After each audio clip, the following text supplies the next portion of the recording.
Have you ever been recording in your studio or indoors and it looks like this? Or you may find yourself outside and your image looks like this, as opposed to this. Well, that may mean that your white balance is off. Let's fix this, shall we? That's a bit better, don't you think? Uh, White balance in a camera is telling the camera what white is. There's the light indoors and the light outdoors, sunlight, for example, are very different. And the way the sensor in the camera interprets that, it also has to be different. Now, our eyes and our brain do a great job of doing that kind of automatically. You don't really notice it. Um, but the camera is not quite that smart, and the sensor certainly isn't as sensitive or intelligent as our eyes. So we have to tell it how to interpret the color spectrum so that it looks right to us when we play it back. That's basically what white balance is about. Most cameras, including your phones, are going to default to automatic white balance. And the cameras are intelligent enough to set the white balance about where it should be, but it sometimes gets it wrong. And more importantly, as lighting conditions change, that setting can change along with it and do strange things to your image that you'll have to account for later. So understanding white balance and being able to choose the right white balance setting is pretty important. And it's one of the manual controls that doesn't get talked about a whole lot because people tend to set it within kind of a normal range for sunlight and a normal range for indoors or a normal range for indoors and fluorescent. But let's take a little closer look at it. White balance is talked about in terms of temperature, from warm to cold. This is also true of the color settings on your lights. For example, this is the HS60B, and it's set at 2700 degrees Kelvin, and it's a very warm light, and it's bouncing off of a warm wall. I've accounted for the warmth of the light in the white balance of the camera.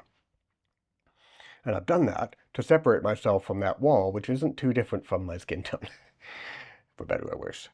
Now, each camera is going to have their white balance in different places. Sometimes it has its own dial on the fancier cameras. More professional cameras tend to have easier access via manual controls to all of the manual settings. I'm filming right now on a ZV-E10, Sony ZV-E10, and it does not have manual controls easily accessible. So let's change this setting and see what we get. But I currently have the white balance set manually to 2600 Kelvin. And that's 2700 Kelvin on the light, 2600 Kelvin on the camera. And I chose that number because it did the most to separate my skin tone from the wall back there. Let's switch it up a little bit. This is 2500 Kelvin in the white balance. And what that means is it's expecting warmer light, so it's compensating by making the image more blue. And because the whole image is bluer, add blue to the background, it adds blue to my skin tone, and they are now more similar than they were in the other image. And I don't look very healthy, do I? So let's start going the other way. This is 3000K. And as you can see, everything looks a little warmer. There's a little bit more red. It's a little bit more brown. My skin certainly looks a little bit more flush. And I'm starting to look more similar to the background in other ways, but that's actually a more accurate representation of the color of that wall. Let's keep going and see how bad it can get. Here's 4000K. I haven't changed the lights at all. But now you can see that everything is much redder, browner, warmer, as we call it. This is starting to look more like a special effect. You might use something like this in like a flashback scene or a memory or something like that. There'd be other effects like a vignette or, maybe film effects or that kind of thing. But this certainly doesn't look natural.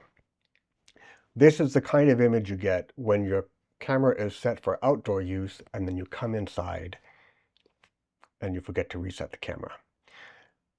So while auto white balance and auto camera settings in general can be very handy for when you're moving around quickly and you don't want to think about it, you can still run into trouble. I don't know that we need to continue going from here, but let's do one more step. 7000K. This is very much a warm image. It's so warm that there's so much similarity between my skin tone and the wall that there's almost no difference. It's starting to look almost monotone.